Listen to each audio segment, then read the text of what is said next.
Hi అండి. ఈరోజు నాటుకోడి ఫ్రై, వంకాయ బజ్జీ ఎలా చేయాలో చూద్దాము. చాలామంది కూర చేస్తే తినేదానికి ఇబ్బంది పడుతుంటారు కదండి. అలాంటోళ్ళు ఇప్పుడు నేను చేసిన విధంగా చేసుకుంటే మీకు ఏ ఇబ్బంది లేకుండా ఇంకా ఓ ముక్క తినాలా అనిపిస్తుంది. నాటుకోడి గుడ్లు పెట్టే కోడి తీసుకున్నానండి నేను. ఎప్పుడు కూడా ఫ్రైకి పుంజుకోడి కంటే గుడ్లు పెట్టే కోడే టేస్టీగా ఉంటుందండి. చికెన్ను శుభ్రంగా కడుక్కున్న తర్వాత పసుపు పొడి 1/2 స్పూను, కారపొడి 2 స్పూన్లు, ధనియాల పొడి 1.5 స్పూను, సాల్ట్ తగినంత, అల్లం వెల్లుల్లి పేస్టు ఇప్పుడు నేను చూపించినంత,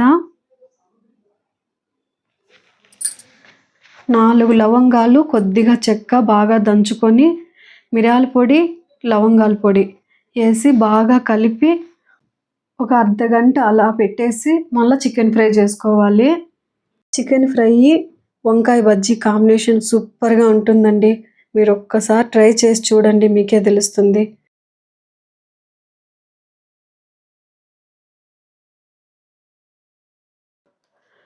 హాఫ్ అన్ అవర్ తర్వాత పెనం పెట్టి ఆయిల్ వేసుకొని ఎర్రగడ్డలను గోల్డ్ కలర్ వచ్చేంత వరకు వేయించుకోవాలి.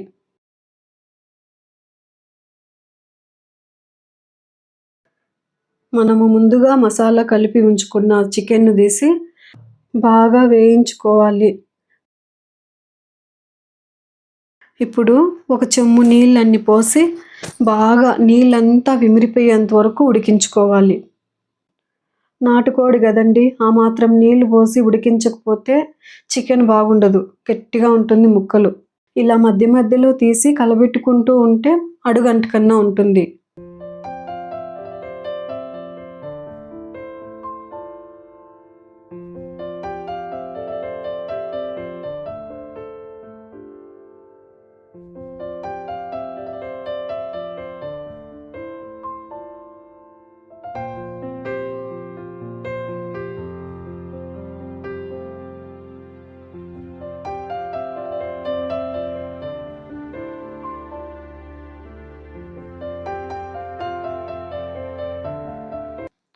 ఇలా నీళ్ళంతా ఇమిరిపోయి మటన్ బాగా దగ్గర పడినప్పుడు కొత్తిమీర, టమాటా కూడా వేసి మొత్తం నీళ్ళంతా ఇమిరిపోయేంత వరకు వేయించుకోవాలి.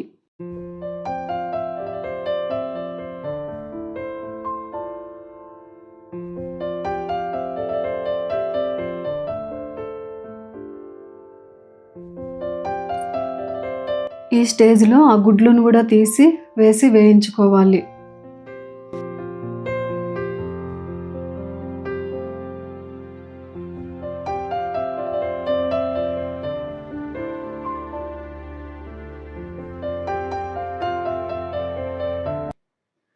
ఇప్పుడు చికెన్ ఫ్రై రెడీ అయిపోయింది. వంకాయ బజ్జీ ఎలా చేయాలో చూద్దాము. వంకాయలు, పచ్చిమిరపకాయలను ఇలాంటి జల్లిట్లో వేసి కడిగి స్టవ్ పైన పెట్టి బాగా కాల్చుకోవాలి.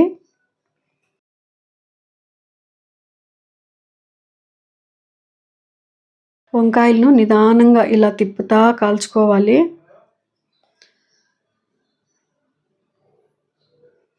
నాకు వంకాయ, పచ్చిమిరపకాయలు 2 కాల్చేదానికి ఇబ్బంది అయింది. దానివల్ల ఫస్ట్ పచ్చిమిరపకాయలు కాల్చేసి మళ్ళీ వంకాయ కాల్చుకుంటున్నా. ఈ వంకాయ బజ్జీ, చికెన్ ఫ్రై కాంబినేషన్ సూపర్గా ఉంటుందండి. మీరు ఒక్కసారి ట్రై చేసి చూడండి, మీరే చెప్తారు. మీరు ట్రై చేసి చూసి ఎలా వచ్చిందో నాకు కమెంట్ చేయండి. టమోటాలు కూడా ఇదే మాదిరి కాల్చుకొని పొట్టంతా ఇట్లా వచ్చేసి ముట్టుకుంటే వంకాయ కానీ టమోటా కానీ మెత్తగా ఉండాలా. పొట్టు అలా తీగానే ఇలా వచ్చేసేయాలి, అంతవరకు కాల్చుకోవాలి.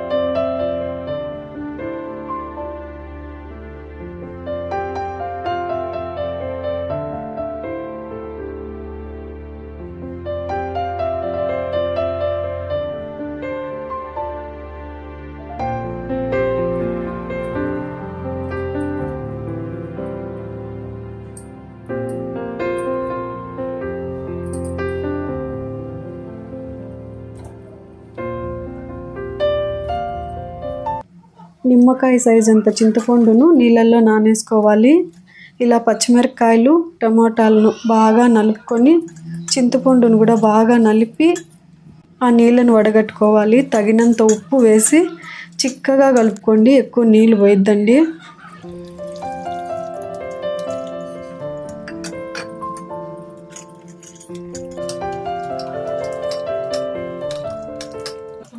ఉప్పు ఒకసారి చెక్ చేసుకొని తెల్లగడ్డ 4 పాయలు దంచుకొని జీలకర్ర, ఎర్రగడ్డను సన్నగా తరుక్కొని ఎర్రగడ్డ, కరివేపాకు తిరగబాత పెట్టుకోవాలి. కొత్తిమీరని కూడా సన్నగా తరిగి వేసుకోవాలి.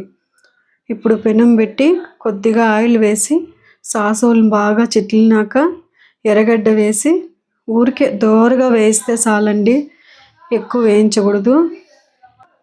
చూసారండి ఎంత కలర్ఫుల్గా ఉందో. నిజం చెప్తున్నా, ఈ వంకాయ బజ్జీ ముందర ఏ కూరగాయలు కూర చేసుకున్నా తక్కువే అండి, అంత టేస్టీగా ఉండింది.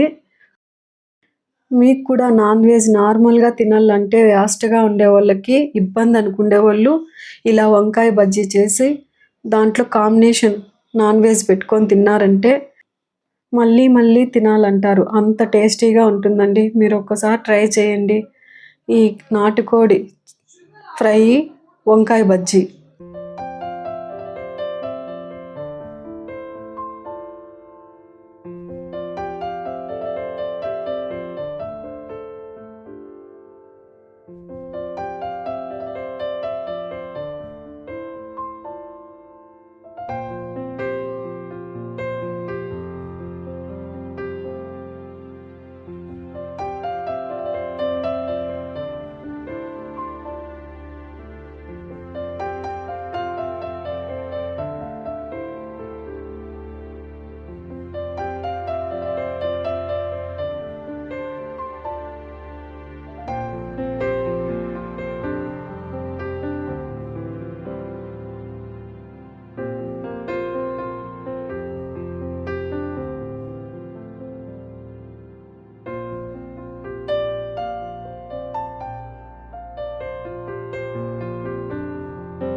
నాటుకోడి ఫ్రై వంకాయ బజ్జీ సూపర్గా ఉన్నిందండి. నాలా ఇష్టపడే వాళ్ళు మీలో ఎంతమంది ఉండారో నాకు కమెంట్ చేయండి. నా వీడియో మీకు నచ్చినట్టయితే లైక్ చేసి, షేర్ చేసి, సబ్స్క్రైబ్ చేసి శోభారాణి వ్లాగ్స్ సపోర్ట్ చేయండి. ఇప్పటికింతేనండి, నెక్స్ట్ వీడియోలో మళ్ళీ కలుసుకుందాం. బాయ్.